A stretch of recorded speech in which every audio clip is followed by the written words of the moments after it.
Good evening, everybody. TGIF. How are you guys doing tonight? So we want to welcome in everybody joining us today on the bottom there, right down there. Well, somewhere. Kevin. I always get the fingers mixed up. And to the I guess it would be your right, my left, is Robert from CoinOp. He's got a pretty good sized channel. How you doing today, Robert?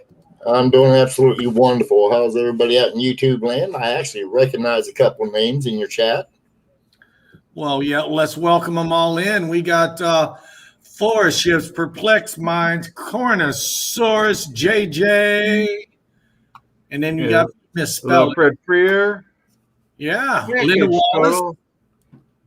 A lot of people tonight. A lot of people. Probably Cornosaurus says probably Seeker. I saw Mid-America loaned some gold for a video. Really? Uh-oh. Loan me some gold and just don't ask for it back. So anyway, Time Travelers Coin Exchange. Hello. You look like a new face, Time Traveler. Yeah. Good to have you. Who's this Mufid the Sniper? That's Mufid Mafar. I didn't see you yesterday at the show. Yeah.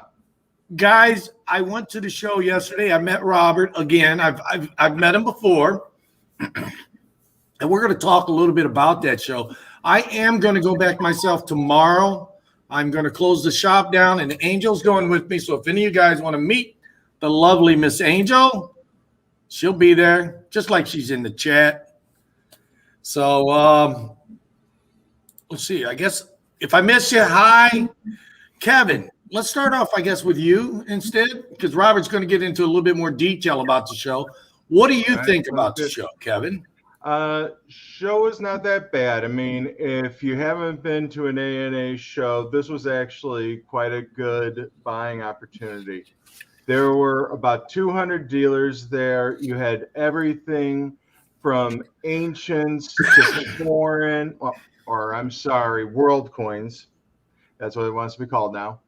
You had world coins, you had currency, you had local dealers, you had dealers from across the nation.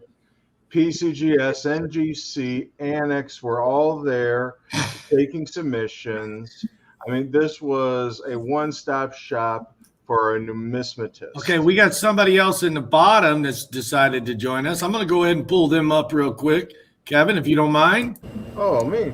Who's your stacker? Hooger. Hey, good morning, everybody. How's everyone doing? Yep, it's morning for me. I'm a night shifter. Wow, maybe it's me, but you seem a little louder than everybody else. Let me turn myself down a little bit. Does he seem louder than I am when I'm talking? Yeah, a little bit loud. How about, I guess you just is that better? Is that better? That's a little better, yeah. Hey, guys in the chat, if I don't get to your questions, it's not that I'm trying not to miss you. I do apologize, but we're going to be chatting up here and talking about that show. So I'll throw your comments up. Like a while ago, we had Mike Plappert become a crew member. Thank you, Mike. We appreciate it. So, guys, we was talking with Kevin a second, and we were talking about the show. You want to continue on with that a minute, Kevin? Well, I got most of it out, but I mean, hey, you had a ton of dealers, you had a ton of vendors, any kind of numismatic exonumia, that's the word, I guess. Currency, everything was there for the taking. And if you looked hard enough, if you're looking for something, you just might find it. There you go. Kevin, how many World's Fairs have you been to? I have been to 3. 3? I've been to just a couple more, probably about 10, 15 of them. Hoosier, have you ever been to a World's Fair of Money put on by the ANA? Actually, this is the first I've heard such a thing. Where is this being held at, and how often does it happen? And once a year. It's in Chicago this year, and I believe it'll be in next year. Let's run over to CoinOp up here in the upper right corner. CoinOp, Mr. Robert, How many years have you been going to the World's Fair? I've been going to the World's Fair of Money.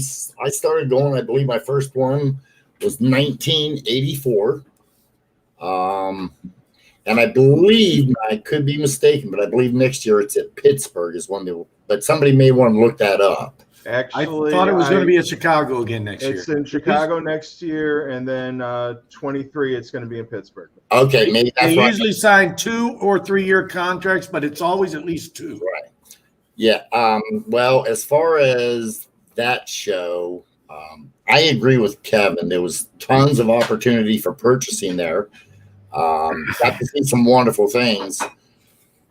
But me personally, and just like Keith, me and you've talked, I've been to them back in the 80s and 90s when you would go there and the Mint would have a $10 billion display where you got to see $100,000 notes on both the obverse and reverse, and they were complete and legal tender, both sides. They were gold notes at that. Yeah, I remember seeing a lot. I didn't get a chance. I'm going to go up tomorrow. They have a small display for the Money Museum. Nothing like it was. Did you guys anybody ever see any of the mints there, like the U.S. or Australian or Perth? That was one thing that was missing. Definitely none of the mints came to the show this year. That's the biggest thing that I've noticed different from the previous years. We have Fred Freer, 22, August 16th through the 20th at the Donna Stevens Convention in Rosebud. Same place. Yep. And I did check that restaurant on my way out yesterday. It's not Giffords or Giffords. It's Gibson's. And it costs $20 now for a cheddar burger and fries. And they were better than they were before, except now they don't validate your parking. So if you're looking to get it validated, they don't do that no more. But I still bought it because I like the burger that much. But my opinion about the show, there was a lot of dealers. It was not sold out. The mints didn't come. It lacked activity. It lacked luster. It just wasn't a normal A&A show. I remember when I went to the one in Chicago in 2012, when the Kennedy came out and Silvertown pulled their $100,000 for the #1 certified Kennedy. I'm glad I'm not that guy. I actually have that coin in the back, but not that coin that was graded, but I have a gold Kennedy. It was kind of funny because that line for that Kennedy, it must have been it's a big. You've seen the picture I posted in the community. That was just the entryway. Imagine another couple thousand feet on each side of that. That line went all the way down past the street. When you're looking at that picture to the right, it went past the street. I mean, it was long. It had to be at least a half a mile. Now that was activity. Oh, really? Because, I mean, that place in Rosemont is so big, you could fit a few football fields in there. Oh, yeah. Easily. I bet you if they took the walls down, they could have a couple stadiums in there. No problem. Oh, not a problem. I would say that a normal A&A is probably, what would you say, Keith, about 30% bigger than what that was this year? Oh, yeah, at least 30 to 35%, because Kevin was saying there was 200 dealers there. There's normally sold out, and there's 300 plus dealers there. I thought it was 400, but yeah. Is it closer to 4? I might have took some extra tables this year. Yeah. The one thing, I don't know, it might have been us talking at the show, but they normally have the banners over top to let you know where the world coins are, the ancients, all of that stuff. The ones that are in the aisle, we were talking, looking down from one side to the next, from the front to the back. If you look through the aisles, you really couldn't see those signs that well. And that made it a little, I don't know. I was not as happy as I normally am going to an A&A show this year. Well, everything that I was hearing from the people at the A&A, they seemed to have, it was a rush job. So they were clamoring to bring everything together for this show. I mean, did either of you gentlemen notice where the coin clubs were located at? No, No. I didn't. I couldn't. Exactly. I wasn't even able to walk. Okay. They didn't have any signage for the coin clubs until the end of the day yesterday. They were actually over in a side room where they had you went up a ramp, and it was like an entire another conference room where they were having that part of the convention, and We you could see that nobody was happy being a ways away from all the action. we just lost Hoosier, and I was fixing to get him in on the conversation because he was kind of quiet. I was going to ask him some questions and give him some info. So if you're still there, Hoosier, come on back up. We got to get you back in the conversation. Wasn't trying to. I know he didn't get to say nothing hardly, but I do apologize. So go ahead, guys. I was just going to ask if the area where the clubs was, is that the one that was behind the screen, that temporary screen they had in the back? Not really. If you saw where the trivia stuff was, Yep. they were up in there right around the corner. Wow. Yeah. And I don't know. I know the ANA always has educational rooms out that they do. Mm-hmm. That was difficult also for me. I don't know if it was a loudspeaker, if I wasn't paying attention because we was meeting a lot of people, but I did not I didn't hear much about the educational series going on at the show. Exactly. I mean, I know that they had a couple of programs going, but I mean, yeah, nobody was really talking about it. There were no real announcements about it. See, and I've got a friend who's here in Cincinnati, has a coin shop, and he's pretty prominent in the ANA as far as, he's got a title. He had to go to several meetings, but I never heard any of them announced. And here again, I like to attend from time to time. They'll have free seminars. I remember one year I went to a class on tone coins, one on grading coins. I mean, they're only 1 hour classes, but they're still fun. You get to meet some intelligent people that are specialists in different fields, and that was always neat to do. As I said, this one seemed very rushed in their preparation. Adam Jam, hello Adam Jam, by the way. Adam Jam asked, did the Mint director come to the show, or did he bail also? I never seen him. Yeah, I did not see him either. Pretty much the only person associated with the Mint that I saw, Emily Damstra was there, the designer of the new Type 2 Eagle, the Silver Eagle. She was there signing on, Wednesday and Thursday. See, now here again, that's something that usually when you have somebody from the Mint, anybody, they usually have a special location where everything's centrally located and you can go right there and I never even seen that myself this year. Well, I remember they had this big, it was like a phone booth thing for the kids where they had money floating up and the kids could go in there. I remember the Mint site, their section in the Money Museum. They had this thick carpet. You'd walk onto the carpet. It was like walking into a museum. It was really cool. So yeah, if any of the mods could post the channels up, I'd really appreciate it. Coin Out from Robert there, Coin Out channel. Kevin from Coins Making Sense. And we had Hoosier up here a while ago. So if someone could post his channel, please. I would hate him to missing out. He did come up. So yeah, and I appreciate it, guys. I really do. I got to get your guys' sizes up for your mod shirts too. So we was talking about the carpet. It was beautiful. It used to be beautiful. Didn't.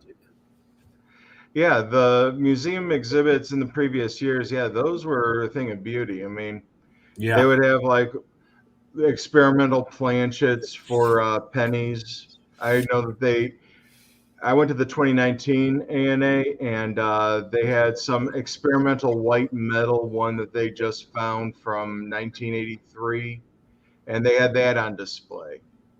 They had a 1944 steel cent. They had the 43 copper cent. I mean, I think I saw 4 of the 5 1913 V-nickels. I mean, yeah, they used to go all out. This year, what did we get? King Farouk's 33 Double Eagle. Those are the. Wasn't that sold?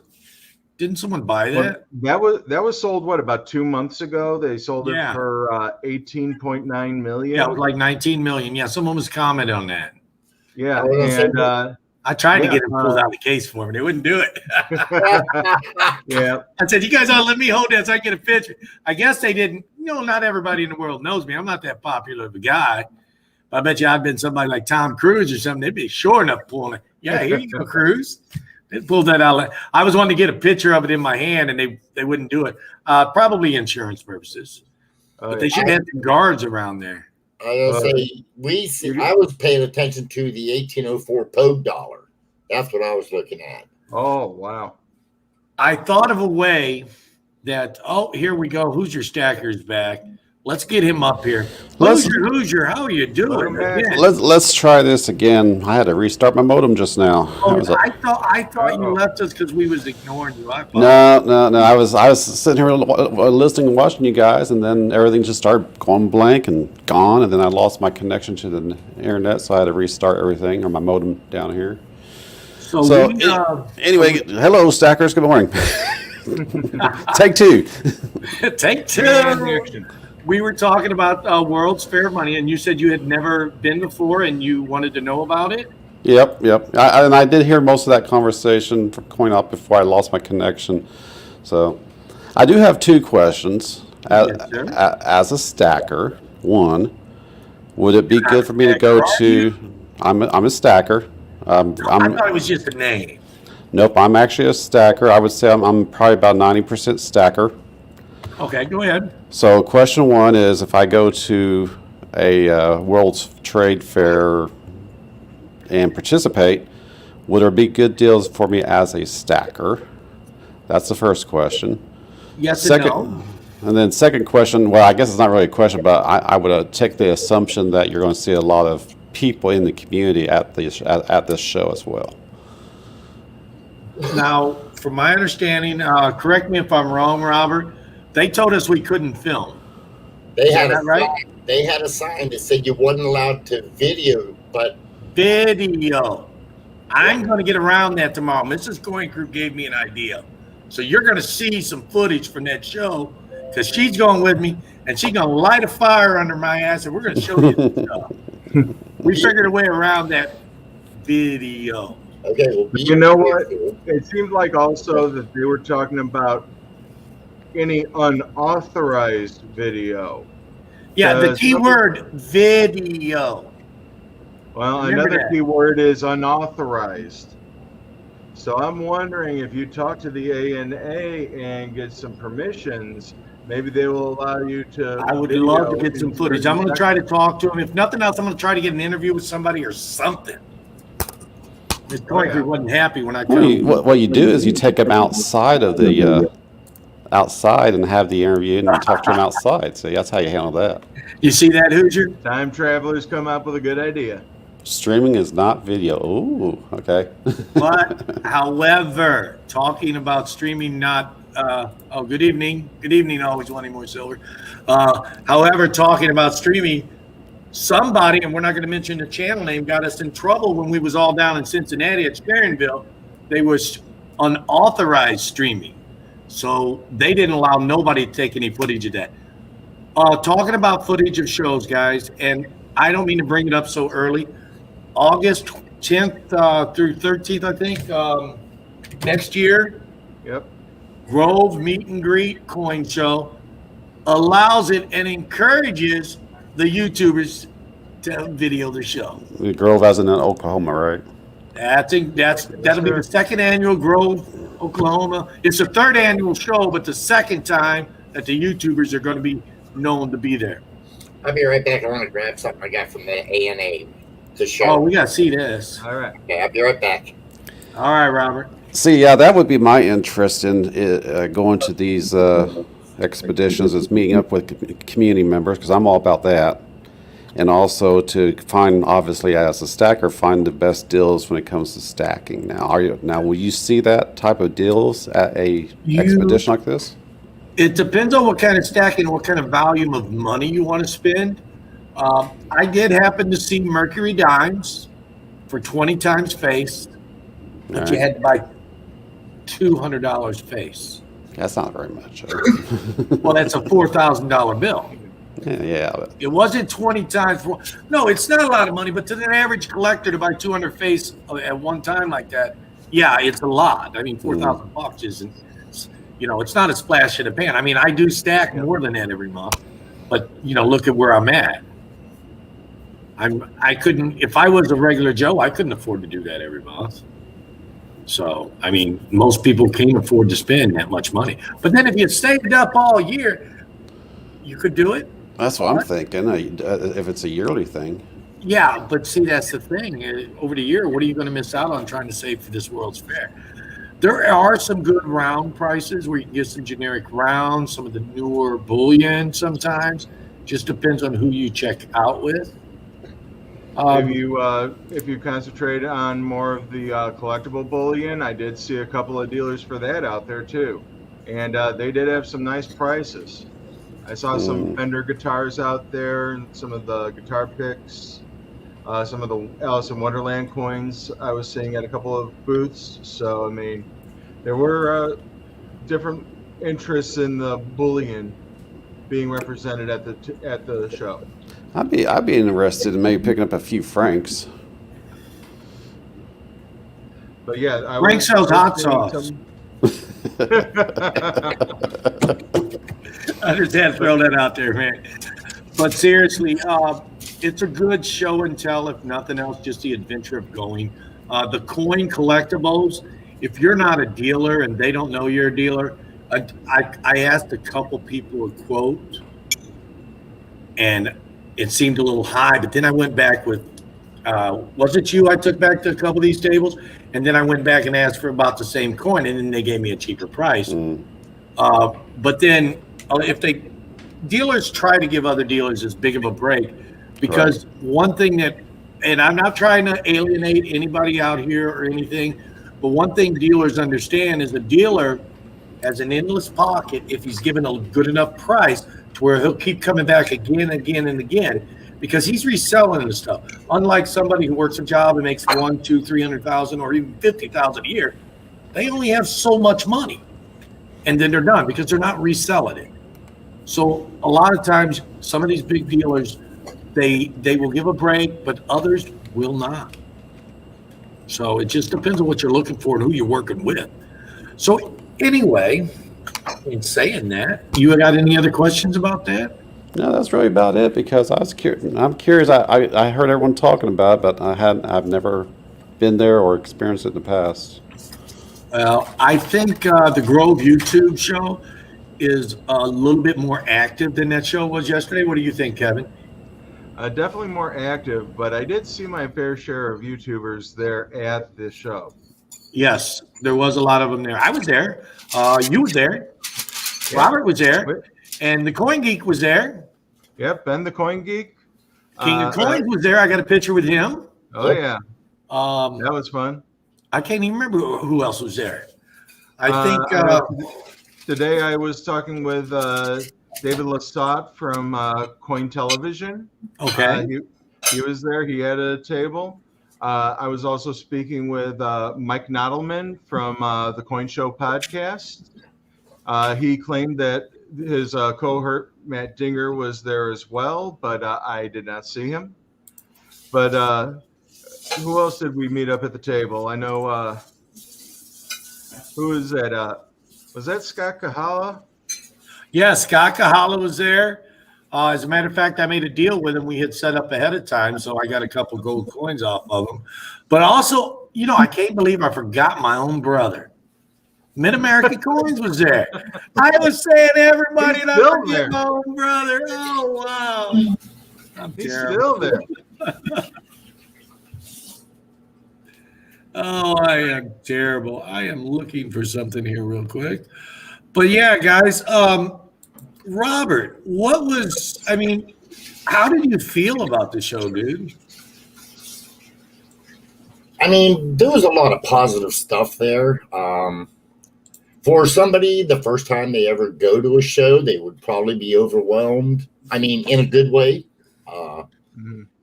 I enjoyed, I mean, they had Benjamin Franklin and Lincoln actors there, and they were really good. We got, my wife got some photographs with them, and I mean, for a young person, it would be great.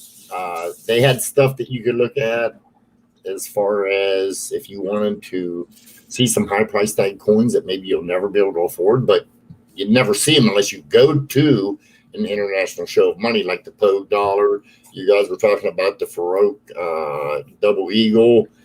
They had a big old, what was that, 50 pound or 30 pound, whatever, bar of gold there that, yeah, like you, a friend of mine wanted to get a photograph of it, and it's like, yeah, we ain't taking that out of the case. Dude, before YouTubianville, or whatever you want to call this lovely society community, my wife and I set up at a show at the ANA one year. Amex was there, and they had their gold bar.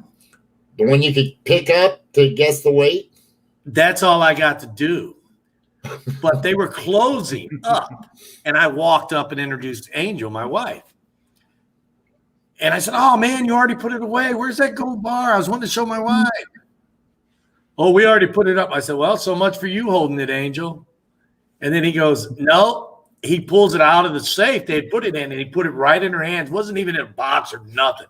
I mean, it's what, $600,000-$700,000 worth of coin. Oh man.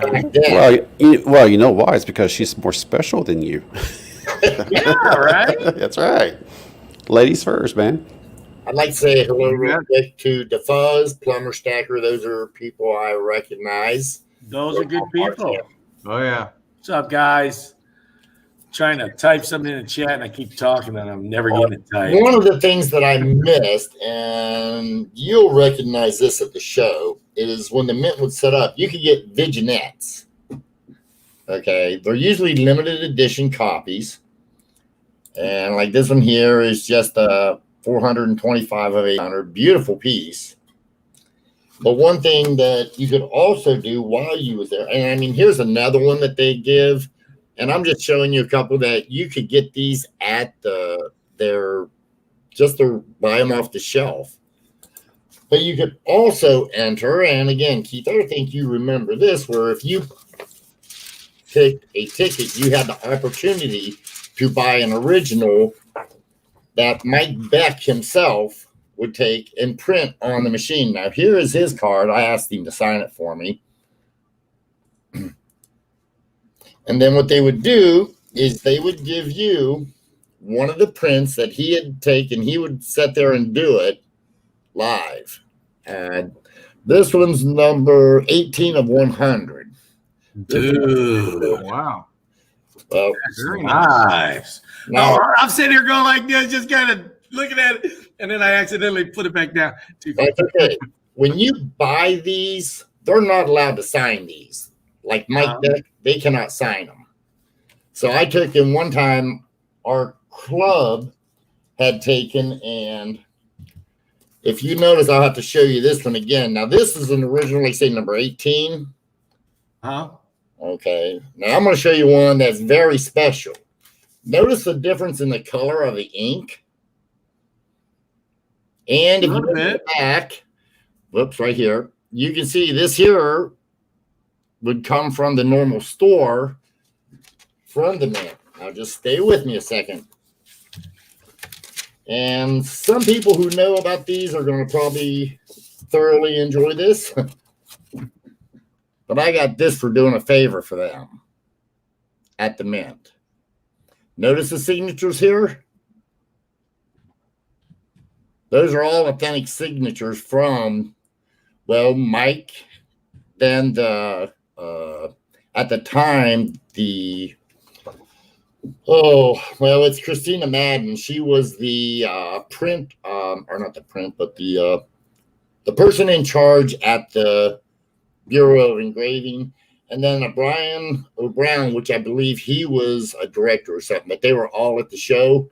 Uh-huh. And I actually, what it was is I took one of them to the airport so that they had to leave early, and they gave me money for gas. I told them they didn't have to, but they told me, they said, here, I got a special gift, and they gave me this as a gift, which, I took in somebody who collects these. I asked him, I said, well, what's the value of those? He said, go find another one. Wow, that's cool. I mean, he couldn't say nothing else. He's just like, Perfect Secret's just like, wow, that's cool.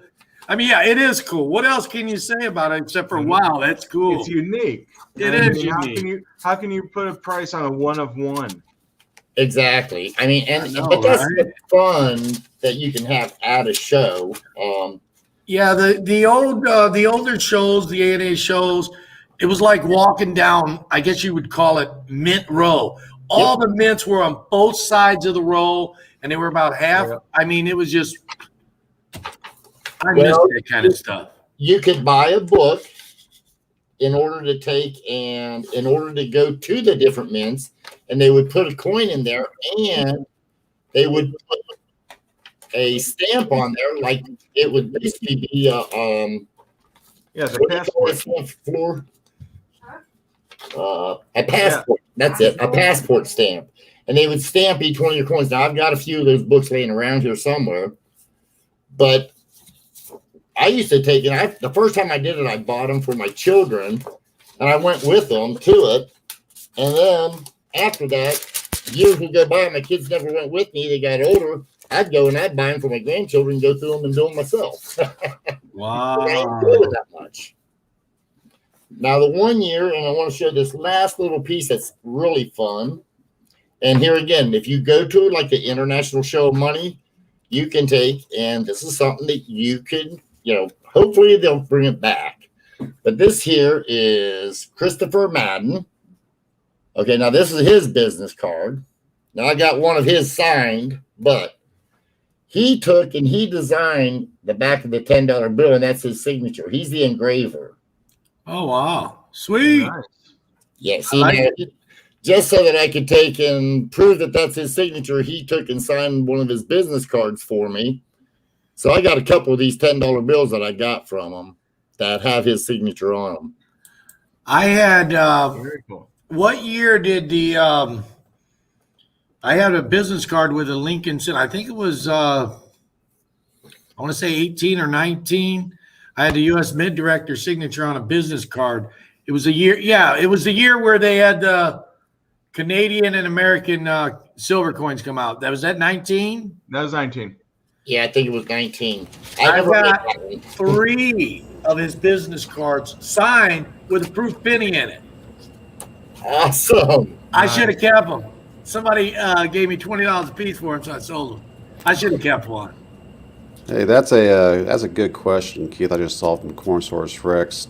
Do we have mints coming in from like Niue and Tuvalu, and or is it just North American mints that show up? No, there wasn't no mints there at all. But normally they're from all over the place, Hoosier. Yeah. Cornosaurus Rex. You got the Canadian mint, the British Royal Mint, the Perth Mint, the China Mint. It was all of them. But I don't know if it was the beer virus or what, but there was something off about this show. It was not a normal A&A show. It was, however, a lot of the big dealers, a lot of the big hitters that were there, but it was off. It's kind of like you're driving down the street and you're like, man, I know I'm supposed to be doing something before I got in this car. And then all of a sudden, you realize, you look out your side mirror and your gas cap's off. It's off, There was something about that show, and it wasn't just the Mint guys not being there. There was something just didn't feel right. But I'm going back, and I'm going to try to figure it out. Give it another year. Yeah, it was just a muted version of itself. Because yes. Yeah. It was like someone put mute on it. It was a lot slower than it normally was. Yeah, we got there the day we got there and looked at it.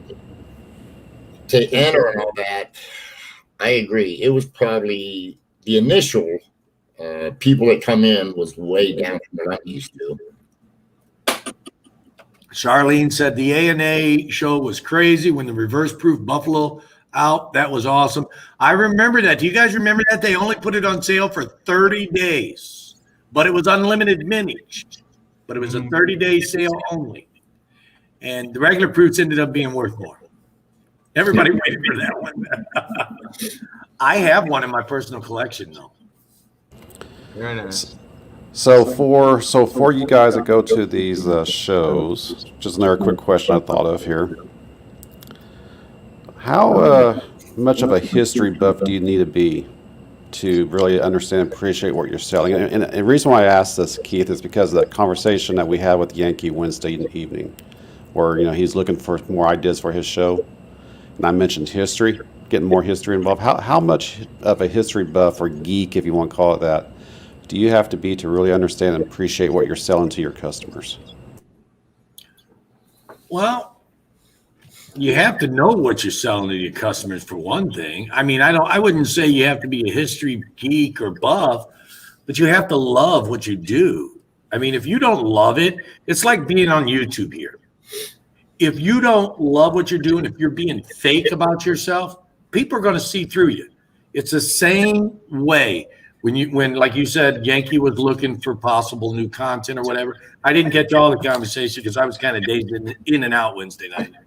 But if you don't know what you're talking about, people are going to see through that.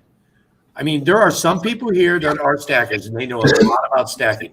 I don't know as much about stacking as I do about coins, and I'm sure everybody here knows it. They can tell by the way I talk about it, but I'm trying to learn. I'm not trying to fake it. Oh, I'm the best stacker in the world.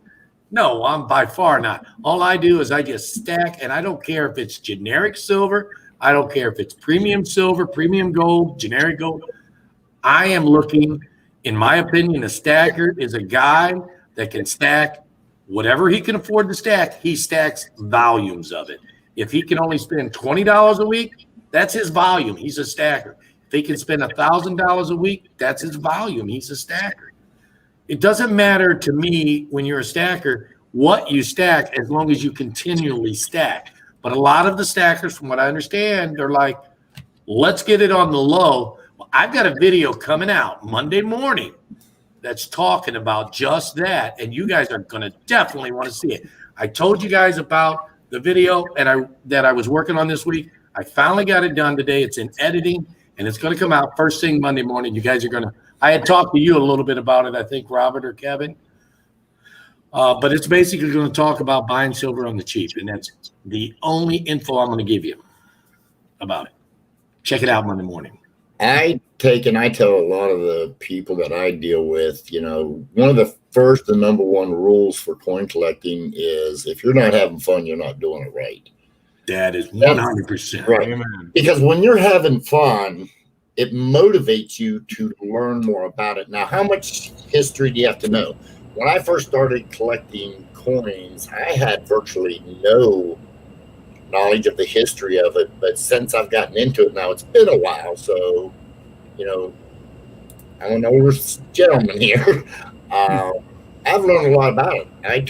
I was telling Keith the other day, I studied the laws of money for 2 solid years online, doing my own research. And I mean, I had files that were 5 or 6 inches thick on all the different laws.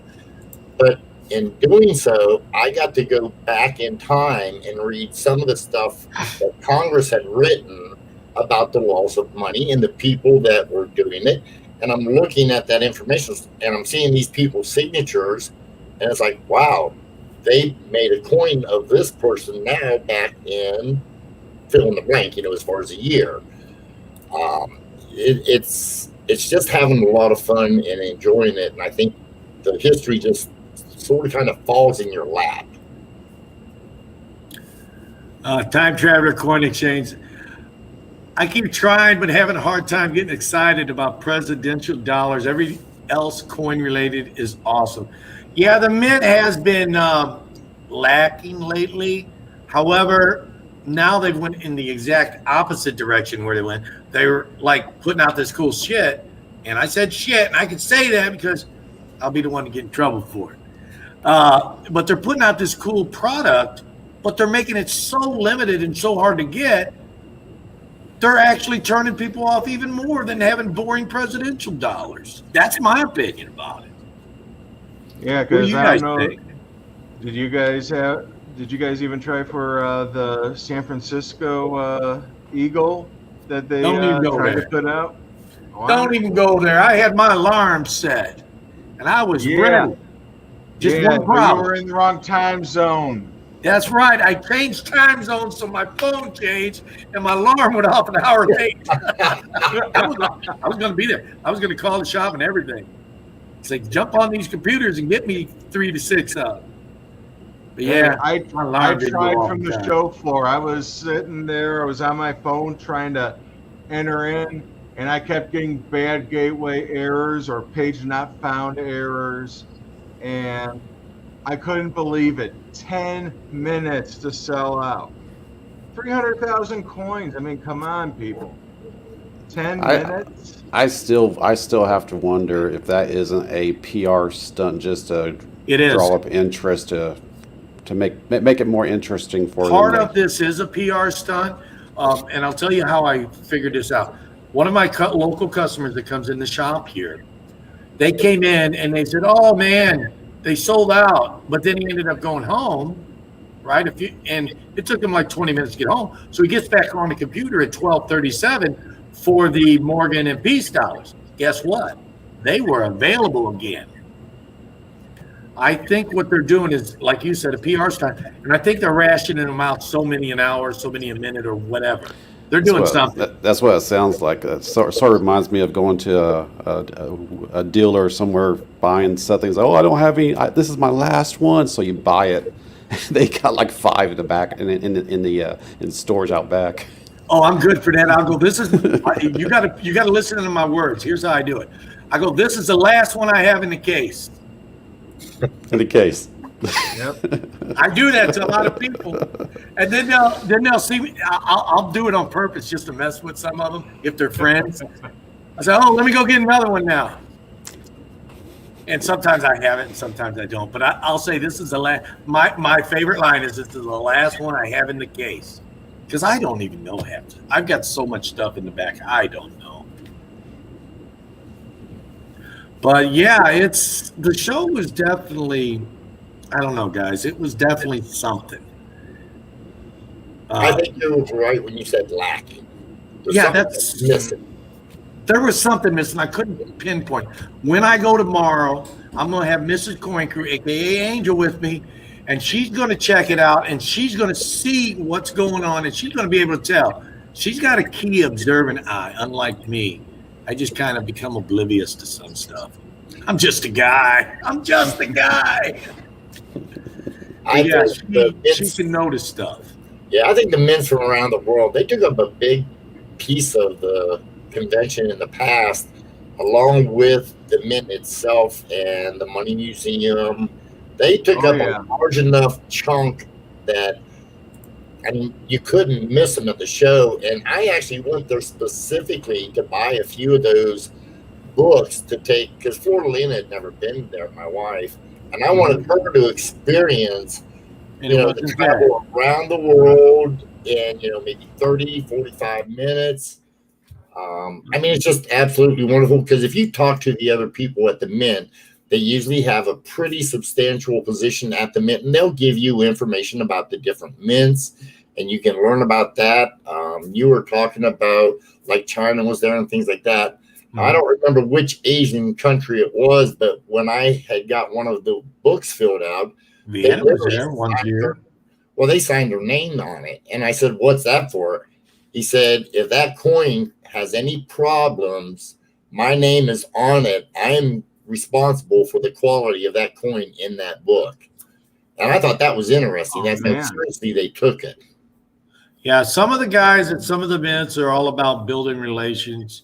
Some of the mints were private mints from overseas, and some of them were government sovereign mints. But yeah, those mints, I mean, they was what made that show part of what it was. Yeah. The bigger World Museum or whatever they called it, They had that plush carpet. That was what made that show. Now it just seemed like an everyday coin show with a bunch of big hitters. No carpeted areas for, because I remember I used to go to them shows and I'd sit up at them and I'd go stand on the carpet for a little while. My legs and ankles started hurting. But you can't do it now. You had Heritage there. You had great collections there. They had a couple of displays. Everything they displayed were what they were putting up in auction. They didn't have nothing like the museum had. Oh, no, I completely agree. I agree. I remember there was that Tarrant, what was that? The Tarrant display that they had? the most expensive private collection known to exist right now. Yeah. So, I mean, they had that up on display, and that was a section where you could walk around it. But I mean, yeah, most that we had at this show, I mean, we had Whitman was there with their books and their pages, and I want to say Lectern was there, the company that makes like the wooden boxes with the glass tops. But I mean, yeah, beyond that, I mean, it was lacking in those other segments with the mids not being there. Now, here's something that maybe somebody can answer, but you was talking, I believe, Kevin, you said something about seeing the 4 V nickels together at one of the ANA shows. Oh, yeah. Baltimore. Yeah. I was at the Baltimore show when they had all 5 of them together. They had a special case, and they had armed security guards there on that. It's like that Highlander. They can be only one. Well, with that, there could be only 5. Well, yeah, but like I say, getting all 5 of them together, somewhere I got photographs of it. I mean, that was... Oh, I love to see that. Oh, come on, man. You got to go Lord of the Rings. 5 rings to the kingdoms of men. Now, yeah, I believe, gentlemen, if memory serves me correctly, Eric Newcomb owned all 5 at one time. And he was forced to buy them when I believe, now I don't remember if it was Mr. Green or Mr. Pogue's collection when they dispersed that. I believe they cost him $1,000 a piece. Yeah, it was rough. It was rough. And that was 1960, 1970 what? I think it was 50s. It was tough. Hey, that's still 1/5 of a house back then. So, yes. Oh, yeah. For all of you, had to mortgage his house in order to buy them. For all of you stackers out here, what we're talking about is a very rare coin where there's only 5 of them known. But what I want to stress, and I'm trying to get stackers interested in collecting and collectors interested in stacking, but when you go to buy coins, what you want to do, if you decide you want to put a set together, go after the hardest coins first, because hard coins, as Kevin down there mentioned, from the 50s, and Robert also mentions, those things were $1,000, and now they're over $1 million. The harder the coin, the less likely you are to find it. But take the 1909 SVDB, for example. All the way up until about 2000, I want to say 9, I had never owned one. Not a single one in my entire life. And then I got 7 in less than 2 weeks. Took me about a year to sell them all. And I haven't had another one until the one I got last year. And I'm not selling it because it was just a fluke that I got 7. And that was only because they all came from the same collection over a course of a few weeks. But the hard coins, guys, are what you guys want to go after first, because when you see them, you may not see them again. You never know. Can I add? Buy them because you like them, not because it's a good deal. Can I add one thing to that? Yeah, go ahead. I took and I started putting together a peace dollar years ago, and I did what you said. I bought the keys first. But I only did half of the work. What you have to do is not only do you have to look at the mintage, but you have to look at grade the condition of a coin, because like at 19, I was putting together the peace dollar set in AU58. I like that grade. I just wanted that grade. I could have, at the time I traded a 65-21 in order to get a 58 and a few others on the peace dollar. What I did not realize at the time is the 1934S in AU58 is a very pricey coin. So be cautious of that. Watch for the grades of the coin. Sometimes a grade will make them very pricey. Now, Zilla says you got to know exactly what you're looking at when you spend big money, because most big items are fake. Yes and no, Zilla. If you're buying it off a reputable dealer, don't worry about it, because they're going to guarantee that it's not a fake. If they're anything like me, I'm not saying I'm the best, most reputable guy in the world, but if I sell someone a fake, that means I got duped, because I test everything. And I don't damage it when I test it. But I won't sit here and I won't sell an 09S VDB unless I send it into the graders. Buy them graded, buy them off somebody you know. When it comes to those keys, there are commonly counterfeited, the 22, 09S VDB, the 14D, and those are pennies. There's lots of dimes and quarters and other stuff out there. The nickel, the 18, the ever so famous counterfeit 1887 Carson City Morgan dollar. That is the most commonly counterfeited Carson I ever see. They didn't make that year. So yeah, know your years, know your mint marks, look it up in a book, buy off somebody you trust. And the Flying Dutchman said key dates down is a great strategy. With what Robert added, make sure you're buying a good enough grade. And as I said, buy what you like. Yeah, like Robert was saying, it's called conditional rarity. You can have something that is very common in a circulated grade. However, you get up to a nicer condition. For another one, for example, is in the Franklin series, the 1952 San Francisco. They weren't stricken very well, and they were out in circulation. Circulated copies are a dime a dozen. You get into the nice strike, you get into the higher grades, it starts costing money. Full bell lines, Lord help you. And it's not even the key date for the set.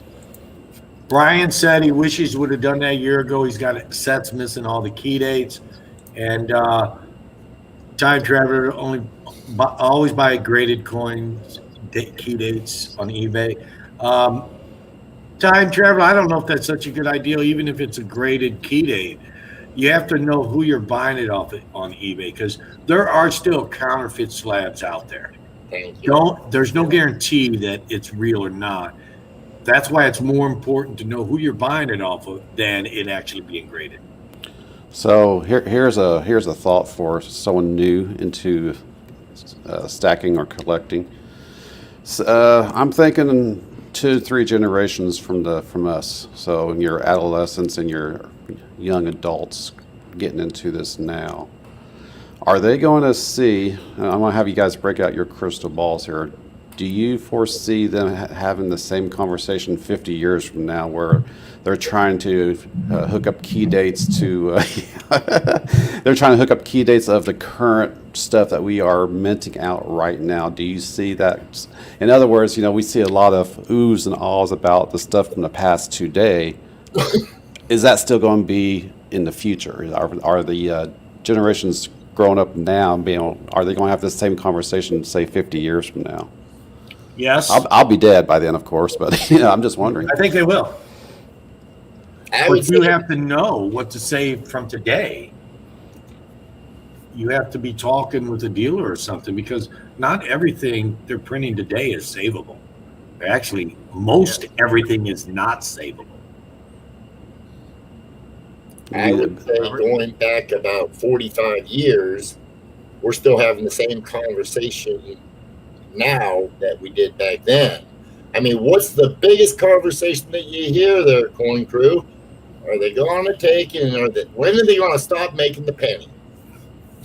That was going on 45 years ago, guys. Yeah. It's been going on, yeah, because as soon as I started back in 75, they're not going to be making the penny that much longer. And I'm a little 8-year-old kid. I'm hearing this, and I'm scarving up pennies. I mean, I couldn't even hardly afford pennies, but I was trying to save all the pennies. Eventually, I just couldn't afford to save no more. But yeah, that's been a conversation going on forever. So And history, Canada so beat history, the U.S. to it. so history repeats itself, is what you're saying when it comes to this. History repeats itself when it comes to anything. Look at bell bottoms. All the time.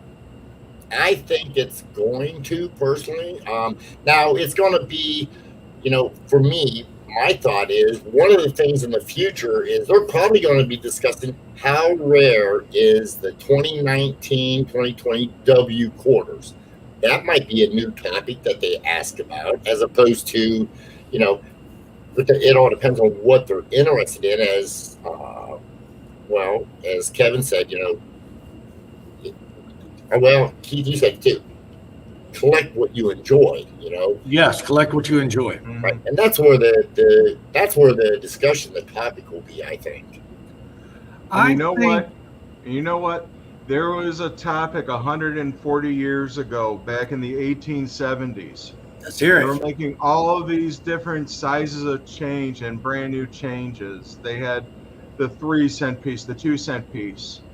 Well, 1875, they introduced the 20-cent piece. And what did they do? They made it nearly the same size as the quarter.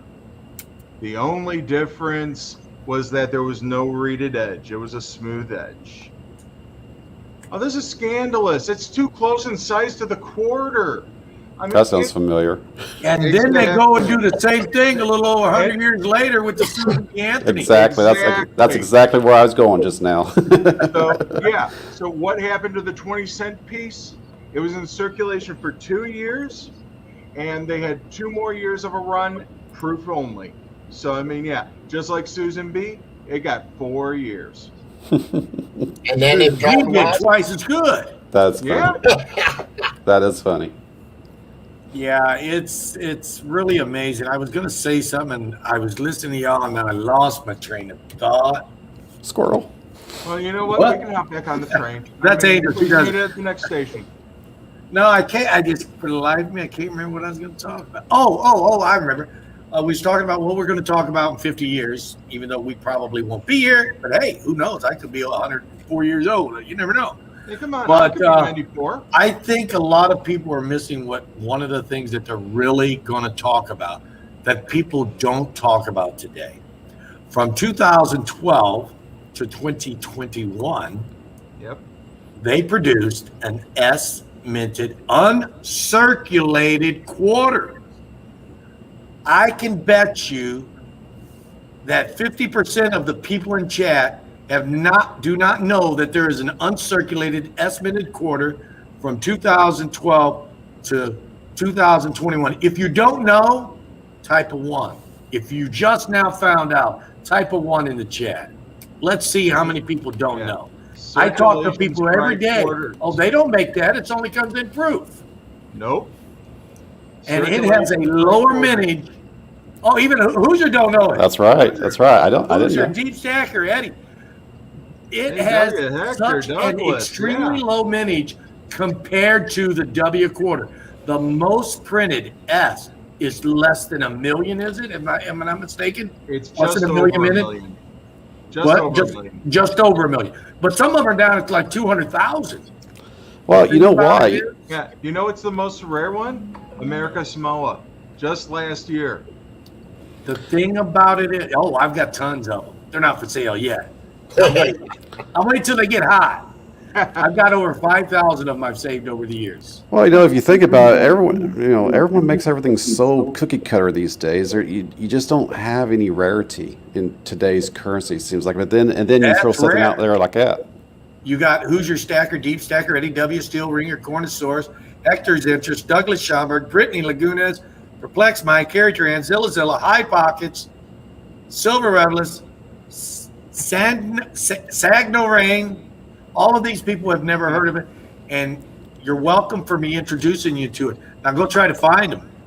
I will not sell mine yet because they're not as expensive as the W's. As soon as they get up to that price, I will sell them. It's not a matter of being greedy. It's a matter of business. It's smart business. I've sat here all of these decades, and my money has depreciated by holding them. So, yeah. Well, actually, I just got my first order for a set at this last show in Dearborn. I'm actually thinking about sending them to the graders. I'm thinking about it. That's Actually, I noticed that a couple of my people that I know in here, they didn't put in a 1, but that's because you told them. Well, I sold them on auction, but that you're talking them up. Yeah, you sharpened them up. I'm trying to sharpen everybody up. And by the way, Stackers and coin collecting goes hand in hand, whether you guys realize it or not. Just if you're going to collect something, stackers or non-stackers, if you're going to collect something that's cool, it's not silver, at least collect it something that's a little harder. Don't collect a 1944 average circulated wheat set. Collect a 1944 MS67 instead. Want something, if it is common, to be much better grade. So, guys, it's 7 o'clock.